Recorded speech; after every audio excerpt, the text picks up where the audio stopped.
Hey there, welcome to the My Risk Advisor podcast. This podcast is for anyone in the financial planning ecosystem with a focus on life risk insurance. I'm your host, Phil Thompson, Director and Financial Advisor at Sky Wealth, and I've been on a business journey over the last few years going from a struggling holistic advice firm with one staff member, considering packing it all in, to pivot the business now to being one of Australia's leading specialist insurance advice firms with over 7 advisors, 30 team members, and helping hundreds of clients every single year get important insurance cover in place. I am unashamed to say that this podcast is so I can continue to grow and develop as an advisor and a business owner as I interview some incredibly smart individuals. So keep on listening so you can learn alongside me.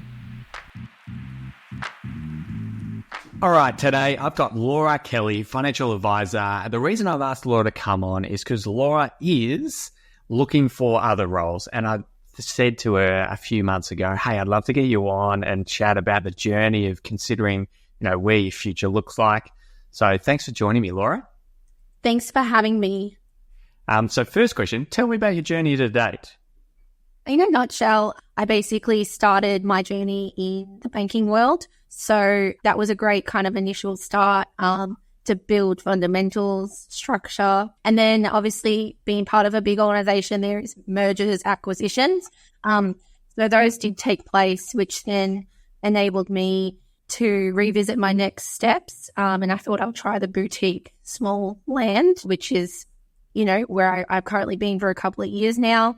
And it's been really good insight to see, I guess, what I do like and what I don't like from both a large corporation and also small business land. Yeah, awesome. And, I'm going to ask you a whole bunch of questions about, what it is that you're considering with your next role or your career overall. But I'd love to get your thoughts on just the commentary on the industry overall, where the banks have all left. And so there isn't that huge institutional, kind of grad programs and stuff that you went to. Do you think that's a net positive? Do you think that's a net negative for the industry?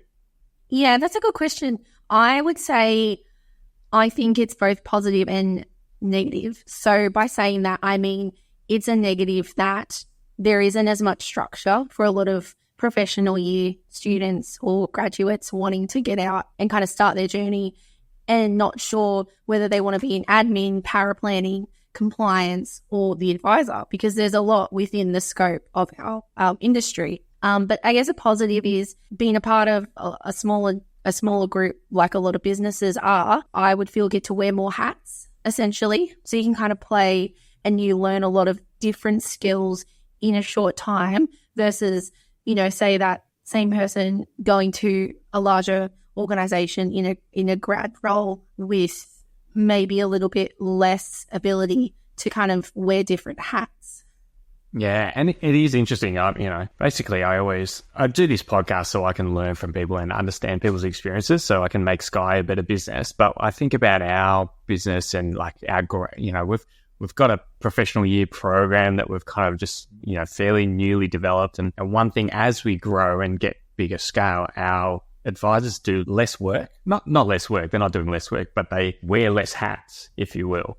And so I kind of think to myself, is that a positive that they're wearing less hats and they can focus on, being the best advisors they can be? Or is it a negative for their career that they don't have those opportunities to wear other hats? And so it is something really interesting to think about for any advised business out there who is considering, doing a PY program. Is it better to have more hats and experience that? But from your point of view and your experience in your career, would you have preferred, the security of a big bank, but still have the opportunity to wear other hats? Look, my situation was slightly different because I just knew I wanted to be an advisor.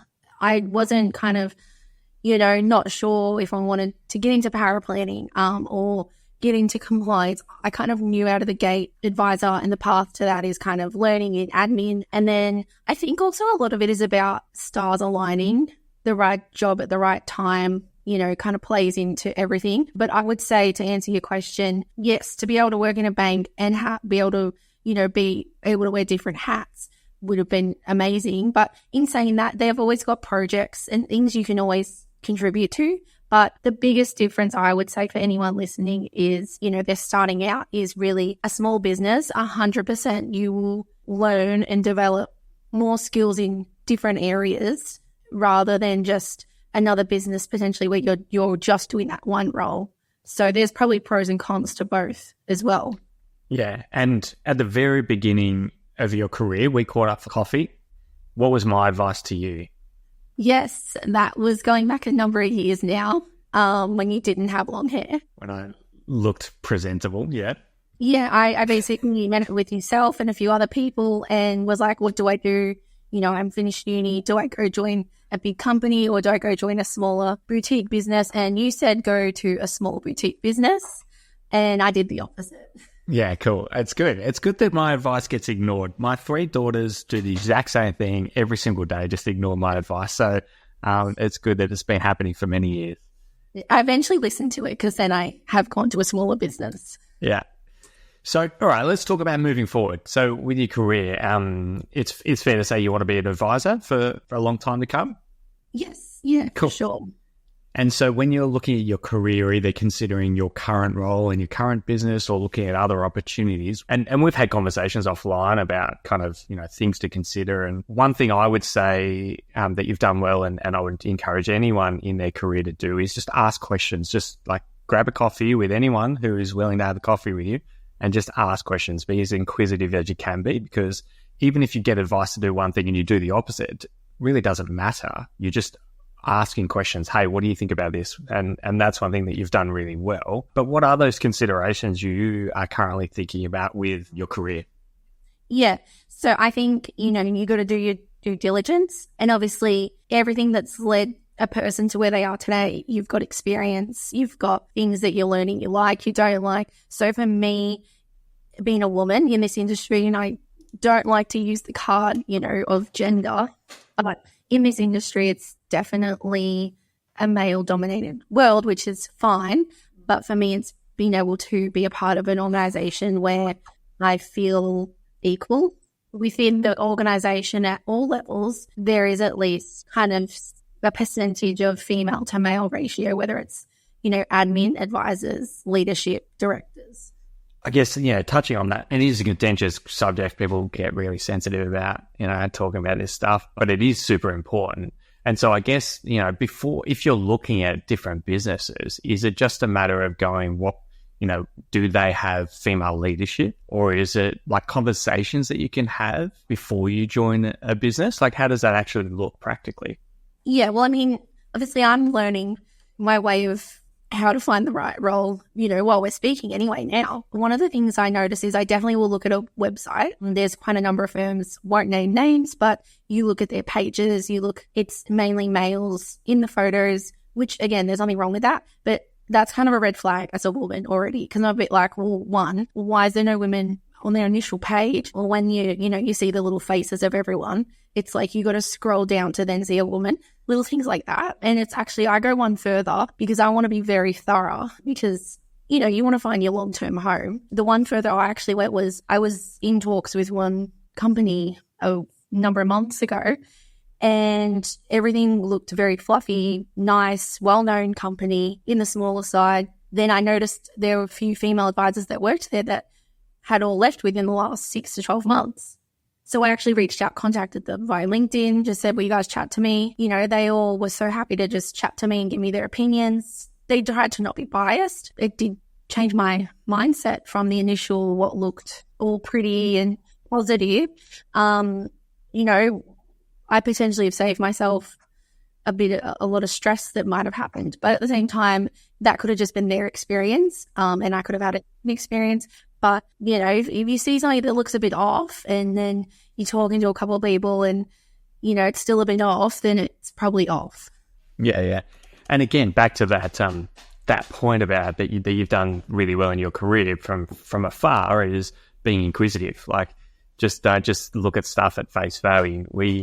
We're hiring. We're kind of always hiring these days. When we get applicants from kind of businesses that we kind of are friendly with, I may not have a personal relationship with the business owner, but we're you know, it's a small industry. We kind of know each other. It's always a little bit, you got to kind of dance around and go, do an interview? Do we not? How do we find out information about why they're leaving? Because is it a red flag that they're leaving, or is it because the business has made a mistake or just wasn't the right fit. So as an employer, you're always looking out for red flag. But the same is when you're looking at businesses, don't just look at their social media and the outward projection of what they're doing, but trying to get as much in-depth knowledge as possible is super important, because it's a two-way evaluation. When you're looking for a job, they've got to evaluate you and decide, okay, do we feel like, Laura's the right fit for our business? But you've got to evaluate them and decide, are they the right thing for my career? Are they going to help me develop and grow? Yes, having women, in leadership positions, and is there a culture of equality within their business is super important. But outside of that, what are some other considerations that you think about? Yeah, for sure. I would also say a big one for me is understanding their vision. What are they setting out to do? Their goals, does that align with my values? Within advice, you've got generalist or holistic advice. And within that, you've got, different investment beliefs and all that. And I feel like in order to thrive, you need to align with what their goals are. And also, if you wanted to go down a specialist path, whether it's self-managed super funds, risk advice, I feel like, you have to be a part of a premium business that is well known, or that, at least your networks is someone that you can talk to be like, get more of an insider point of view. And then I would also say, even these days, just being able to get along with your boss and feel like you can talk to them, because you spend a lot of time with the people you work with. So I think it's very important to have that culture fit. It can be very hard to do, I think, when you're obviously interviewing for both sides, for the company and for the person, because, it's kind of like a relationship, really. To some degree, you don't really know more until you've been together a while or you move in together, right? That's when you start to uncover a bit more about the person. So I feel like that would be the same in the business, how they think when they're hiring, but also as the person going into a business, those values really stand out to me the most. And also then you got other things like flexibility or hybrid roles. That's kind of the way of the world now. Are they going to support me to achieve KPIs? Or is it kind of like, do I start and off you go and you're left to your report? Is there some plan, structure, those things are really important? And help me understand kind of how that actually looks, when you're evaluating businesses. Like, do you want to see like clearly articulated plans that you can then measure the business against once you start? Or is it more just you want to see that they're doing that with other team members? As we said, with, this idea of equality, you can talk amazingly, but the reality may be very different. It's the same as, support and hybrid roles. So how deep do you go into asking questions from their current team members? Yeah. So I would say, like, initially, for people listening, if you are starting your journey of looking or finding the right place, you don't go in first meeting or first call and say, what's the model like? What's the revenue like? What are your people like? You got to start, soft and then dig in. So I would say once you kind of you had your first meeting, I would say, you should be meeting at least one or two other people within the business, whether it's, a mix of a different level or genders as well, because that can give you a better experience with the second time to you meeting more people. And then I would say after that, even then, like I messaged someone that I met during one of my interviews, and then I actually messaged them on LinkedIn as a follow-up. Obviously I didn't say, do you like working here? Because you shouldn't probably be doing that, because they're obviously loyal to where they are at the moment and they've just met you. But kind of like, it was really nice to meet you. What are the things that really get you excited about this business? And, there's a way to ask the question rather than just being so blunt. You kind of form it in a way, or, what created you to change your journey and join this firm, and where do you see the vision heading? Obviously, they're going to be positive. And if they're not, well, then there's your answer. You do need to listen, listening. What are they saying? And typically, a lot of people, we're kind of good at picking up things, or you can notice if someone might be lying, or if they're not going in depth and they're like, yeah, I love it here, but they can't, you ask further questions like professionally and they can't give you much. I feel like that speaks a lot. Yeah. And it's like when I jump on advisor meetings and do coaching for our advisors, I always talk about what is the question that the client's actually asking. Doesn't matter what they say. It matters what they say, but try and understand. They may not be able to articulate their question all that well because they're not in our world. So it's about understanding what is their actual question.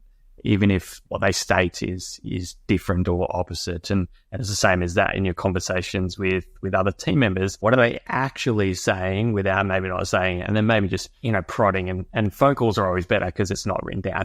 Don't ever, I messaged someone this week actually about a potential recruit just to get an idea of, okay, are there any red flags or whatever? And I messaged and said, look, I asked the question very candidly, but I said, this is probably a phone call response. So just give me a call when you want, because people are not willing to, they can be candid and honest over the phone because it's not written down. No one can take a screenshot and send it anywhere, and they don't need to feel worried about any of that. So I'm trying to understand, okay, what are the current staff members not saying, but what are they kind of, need? There's actually another big one is you need to look at also where you can, how long have these people been here? Is there high turnover, or is there a building team, a mix of longevity? Is there everyone's kind of new within the last 18 to 24 months? Those are things as well. Unless the business has obviously just started, I really think that's also a big indicator you can just do on your own to have a look. And then actually going back to that same scenario with the girls that left that firm, when I spoke and I had a meeting, I actually, outright kind of said, I've noticed, a few people have changed over. We're looking at social media and pages. Do you mind kind of explaining what happened, high level? And look, that probably made the person feel a bit uncomfortable. I don't know. You don't have to go that far, but I would definitely at least be aware. Don't base your answer off just that. But these are all the things that now, with my experience over the journey, I would look at and then start to go, yeah, that's probably not for me. And look, it could have been the best thing ever, but I'm also a big believer that everything happens for a reason. And it's one of these things, as an employer, we're hiring a lot of people and have had to let people go. And so I am only just starting to get better at understanding in the interview stage if someone's a good culture fit. And we've currently got 40 people in our team, and we've let people go and stuff. And it's I'm only just getting a good handle on determining in the interview stage if they're a good culture fit or not. Looking at it, being a candidate, going that, okay, this may be my third job or second job or first job. It's so much harder because you don't actually have that practice of, gauging culture. So when you join a firm, how much grace period do you feel like someone should give? Do you feel like, hey, there's a few red flags, trust your gut and move on if it hasn't worked pretty quickly? Or do you feel like, hey, you probably need to give minimum 12 months anywhere just to get a really good sense? What's your thought on that? Yeah, I would say unless there's something really damaging that's happening at the workplace, like bullying or something very intense, I would say you really need to give the role 12 months to really be able to understand it, execute it, and then get a better judgment of how you're fitting in and if your values are aligning. Because what also can happen is, I wouldn't say over 12 months this would happen, but after a few years, potentially, your values can change as you get more experience and you learn more. So then it could have been the perfect fit initially, but then over time, this would be rare, but maybe then your views or your values have changed, or you decide you want to become a specialist and that place won't support it or doesn't build that area of advice up. So then that could be another reason why as well people have to leave, is because you've reached that ceiling at that place, which I think is on then the business. But then at the same time, it's not up to the business to always just tailor everything to their employees. You're running a business. I've learned that too as well. It's a two-way thing. When I see someone, if I chat to someone, I'm like, okay, well, how am I going to be the best input to their business? Because they're investing in us as employees. And I think at times employees, we can be a bit greedy or demanding expectation-wise. But I think a lot of people don't actually flip the foot for a small business and go, well, wait a minute, but there's actually a boss, an employer that's thinking of a business as well. It's not just all about me. Employees, I think that's one thing I've noticed. Some employees can tend to just focus on me, which that's fine. But I think it's also important to be aware that, hey, you're still a part of a small business. Yeah, you got to think of them as well. Yeah. From my experience, I think there's a fairly good balance between level of respect on people realizing that the business needs, has requirements and needs, and each individual employee has requirements and needs. One thing I think there may be a disjointedness, that's not a word, but there may be a misalignment in I feel like the word loyalty. I was thinking about this, too much information. I was thinking about this on the toilet the other day. Like the loyalty aspect. I feel like employees, everyone wants to be loyal to each other. That's kind of the baseline. You're a hard worker. You've been here for a long time. We want to be loyal. And hey, I've been here for a long time. I don't want to just leave if there's one mistake. I want to be loyal. But I feel like when a team member leaves a business, there's not really a massive question about, they're not loyal enough. Some businesses do have that, but I don't think that's a healthy viewpoint. But it's the opposite is sometimes true. I think businesses are unwilling to let go of team members, even if they should be, because of this idea of, well, they've been here for a long time and we should be loyal to them. I was talking to one of my good friends the other day. He's got a to-be retiring staff member, and he's like, well, we couldn't let him go, even though he's not in the industry. So I could kind of talk a bit more freely. He's not going to listen to this, but he's not bringing value to the business. But he's been with the business for 10, 15 years, so we can't let him go. And it's like that loyalty sometimes can be very different from a business point of view. They can sometimes be much more loyal to their team than their team are loyal to that business. Yeah, and that person also, I think, being comfortable over time. And then the loyalty piece comes in, like you just mentioned. Yeah, I mean, just touching on that loyalty, I think we are all relatively loyal, and a business shouldn't be disloyal to their team members. But yeah, I think that when you talk about the balance, I reckon there's a more balance on employers being loyal to their staff than the other way around. There's also a legal requirement that probably scares a lot of small businesses too, because you're trying to run your business plus be HR plus, you wear all these hats, and then you got to think about also, it's kind of like renters when you rent a house. That's right, and you're right when you overlay the legalities of it. Yeah, employers have to be loyal to their staff because of legal reasons, but as staff, there is no legal obligation to ever stay at a business. So you're right, that is kind of the legal system that we're in, which is good and fair and correct, and we should have employee rights. But still, I think at times, I don't know what the process is. It's like a warning, 2 warnings or something. Like, you can't just go and fire someone. You have to have the warnings and all that. But like you just said, it's an awkward conversation as well, especially if someone's been there a long time. It's a very complicated, but it's like the business. If the business is suffering in a way that this person's now not adding value, it's a tough one. It's a real tough one.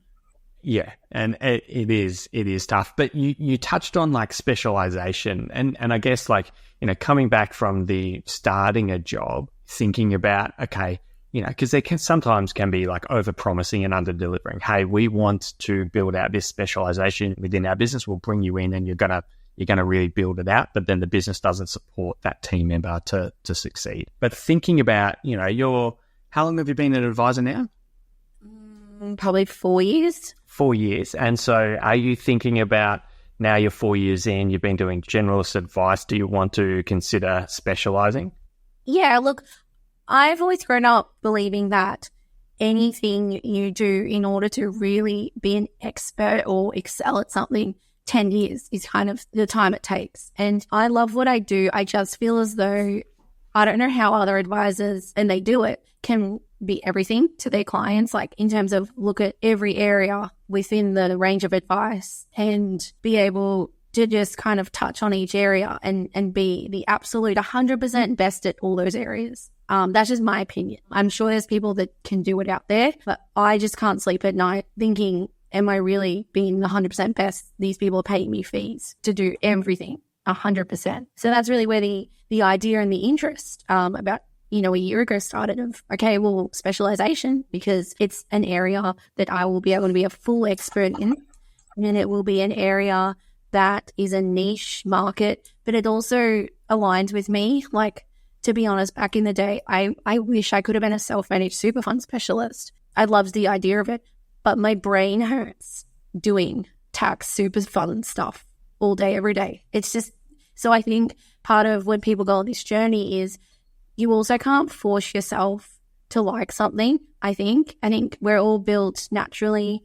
There's stuff I'm going to like that you don't like, vice versa. So I think when you start to go down the path of potentially considering becoming a specialist, you have to then think of, well, what parts within the advice do I like? Well, what areas and why? And then I just think in my mind, well, if I really enjoy this and then I'm going to become the best at it, well, I'm going to succeed because people are going to see that come through and then it'll just grow from there.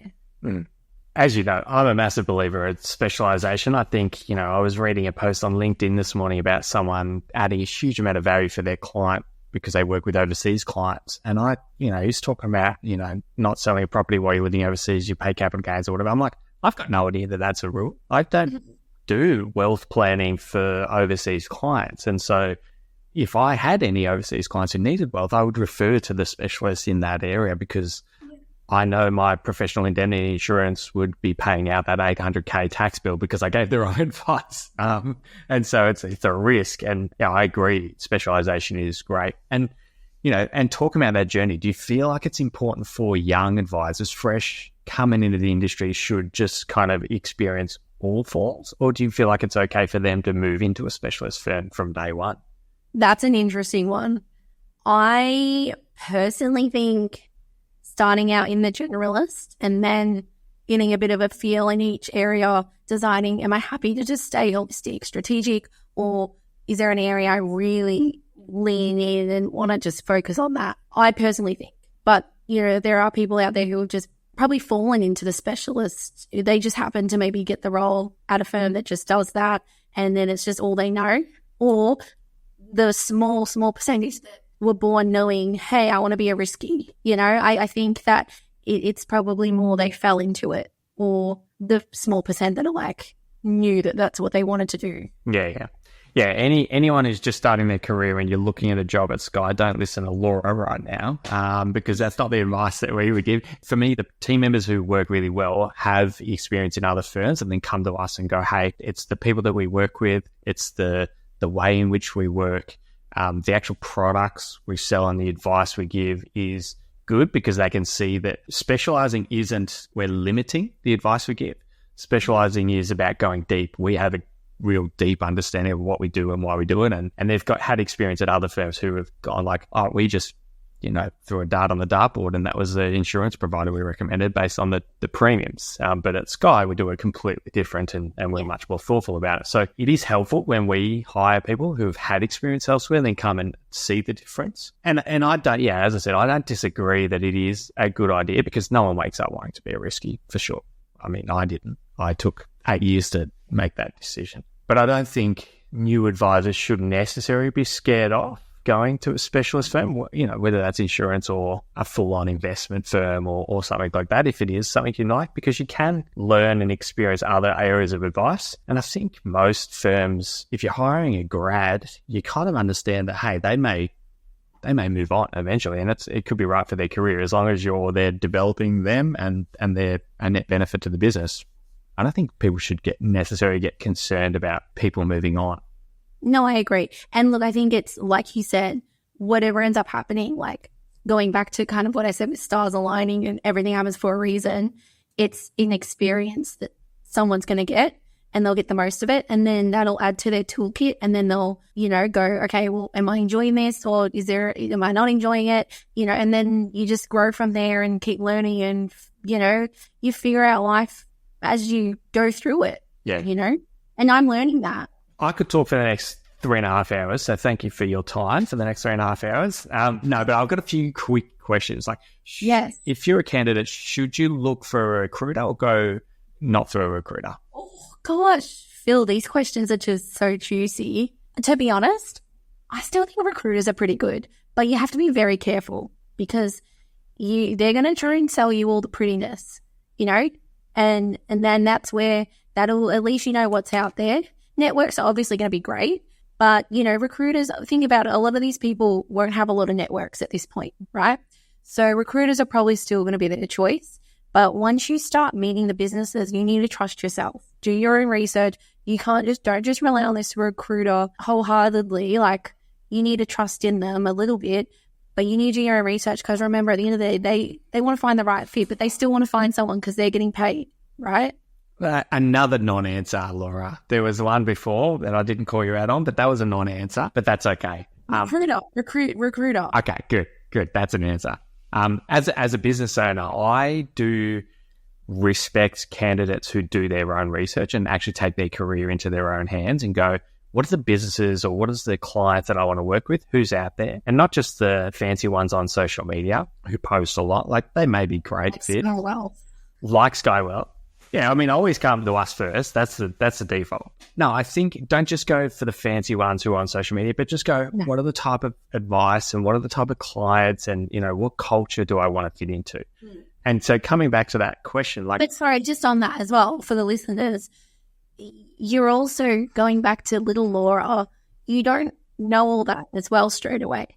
So that's why my answer would be recruiter and Phil's answer would be find it yourself. No, my answer is just be thoughtful about it and take your career into your hands and not leave it to a recruiter to find you a right spot. Yes, and not answer. That's what? Well, you didn't really answer. No, I know. And not a non-recruiter, if, again, it's just a candidate who's thoughtful and reaches out to people and asks questions and asks for recommendations. Remember, Phil, these are people who don't know many people yet. And some people are introverts, so they're not going to just, go on LinkedIn people like you and I. I don't want to hear that I'm wrong, Laura. Come on. I'm right at everything. No, you're right. There is value in it. I just think, that's my advice for all young people in their career. Get connected. Like, yes. That's 100% the number one thing. Get connected. That's my thing. Trust your gut. Yeah. Because if something feels off and you start doing some research, you need to trust your gut. Okay, now that wasn't as quick fire as I thought it was going to be, only because we started an argument about recruiters or non-recruiters. So next one that I think may be a bit quicker. So when you're considering your role now you're 4, 5, 6 years into advice, what's kind of the... 7, 8 years, but anyway. Into advising? You said 4 before. Sorry, silly sausage. Like 5, yeah. So what are the things that you're prioritizing above others? So like, I'll give you some categories: team culture, vision of the business, remuneration, benefits.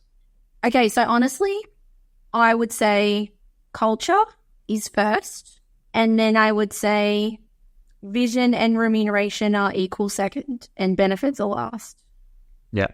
And that's the hard thing. Your number one is the most kind of opaque, hardest to understand before you start. Yeah, it's a difficult thing, but and it is, and as someone who's hiring people, we talk to our potential candidates and say, what is most important to you? Because I want to know your number one priority to then know if we can meet your priorities. And saying remuneration is my number one priority isn't a bad thing. Like, as a potential employer, I'm never scared about that, because then I'll go, okay, I know we're top of the market in salary, so great, we're the right fit. Or I know where, you can get paid somewhere else more. And if that's your number one, then I'm confident enough to tell someone to go somewhere else based on that. And again, I think over the journey, like when I started day one, remuneration was my number one when I was a first, little Laura.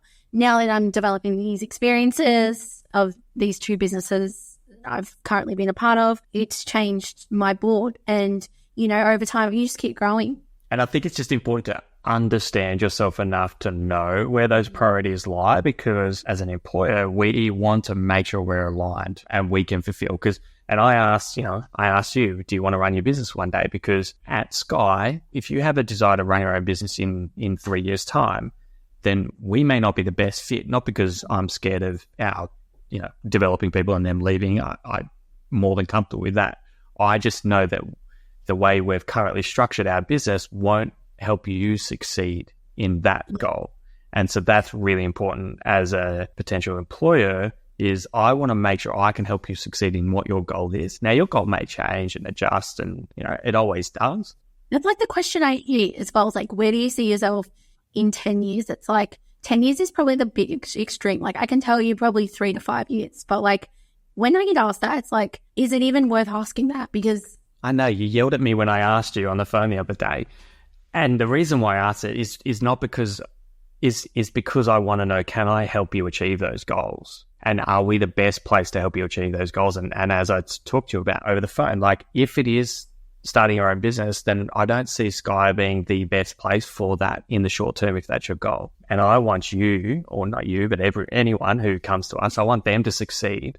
And I just want to make sure that we are aligned. Hey, if you want A, B, and C, and I think we can give you that, then I will tell you confidently we're a great place for that. If you want X, Y, Z, and we aren't a great place for that, because I know what we are good at and what we're not good at, I'll tell you, hey, we're not a great fit. Go to this other opportunity. And I think that's a good quality you have, is being transparent as well, because I think sometimes when employers are looking, they obviously would want to build up someone. Sometimes I think some businesses could give false promises, or, they just want to get someone in now and be a bit selfish, which, in their right, they're allowed to be, but then long term, they probably end up failing in a way because the person will realize it eventually, and then they've invested time and stuff and it's not worked. Do you know what I mean? Yeah, and it's just a matter of trying to understand as best you can with those, people you're trying to get a job with. Do they know themselves? Do they know their business really well? Like, I know my business really, really well. I know what we're good and where we're not good. So I can be transparent about, hey, we're garbage at this, we're great at this, and be very candid. Some people are still learning or still adjusting their business, and it's may not be malicious, but for me, number one thing I think about with my team is try and be as transparent as possible, and I expect that of others. Be transparent. If you want to leave my business, I'm not scared or precious. My ego doesn't get hurt. Just tell me, and then we'll work out what the best plan is. If it's today, if it's in 2 years' time, but you don't see your future here, that's fine. And potentially, depending, as the employee, and this is important, feel comfortable to go and talk to your bosses or someone in leadership early on about even small things, because that could be the difference. That if that gets addressed and it does change, don't think you have to leave over one or the small things, because they can change, I think, as well. Don't feel like you need to leave a place over small things where you could probably work through a couple of things. And it's also good advice just to go, hey, let's just test how my manager or boss reacts to this small concern, because if they react really well and take feedback really well, then okay, we know that they've got a growth mindset and they're willing to improve themselves as a manager, as a leader. Or if they react really poorly, okay, when something big happens, how are they going to they're going to react even worse? And so it's like these mini red flags that you can kind of see, or green flags. Hey, they reacted really poorly. I was so freaked out about saying, whatever, I've got to go to the dentist on Monday. Yeah. And I think also, even if you want to try and get more ahead when you're in your early look, when you're having those chats before you even join a firm, starting to ask maybe in the second or third interview a couple of questions that you can get an insight already if they're very strongly, no, we know you're in 5 days every day, for example, right? Or whether they're like, it's something like once someone's trained up, we're quite flexible. Those are also little pointers maybe early on, just using that as an example, but it could be asking them about anything within the role or the business. Yeah. Amazing. Well, thank you so much. I do have 2 questions for you to finish off. When do you do your emails? That's a really random question. When do I do my emails? Throughout the day? Like all day, every day? Yeah, I've heard about this. I don't switch them off or close it while I'm focusing on something. I just leave them open all day. Same with me. What's one interesting hobby that you have? One interesting hobby I have is probably watching reality TV. All right. That's better. What's your favorite? What's your go-to? Below Deck or Southern Charm or Made in Chelsea for the listeners out there. Yeah, because I have no idea about any of them. I'm so not into reality TV.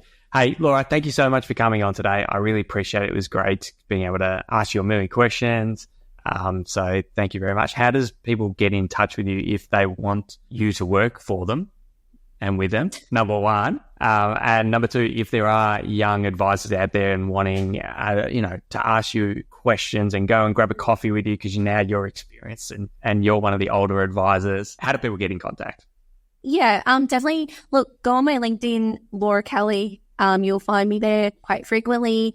That's probably the only place currently. But really, people listening, look, I do love chatting to people who are either studying still or just finishing or even more experienced and not sure of their next move, just to chat and just listen and see if I can add any value. I do a bit of work with Deakin University as well. So really, please don't hesitate. Like, follow me or connect with me, and, you know, more than happy to just even chat. Awesome. Thanks, Laura. Thanks for your time. Thanks, Phil. If you've enjoyed this episode and you think someone else will get value out of it, I'd love it if you could forward it on to them. And as always, we can continue the conversation in the My Risk Advisor Facebook group. All you need to do, open up Facebook and search My Risk Advisor, and I'll see you in there.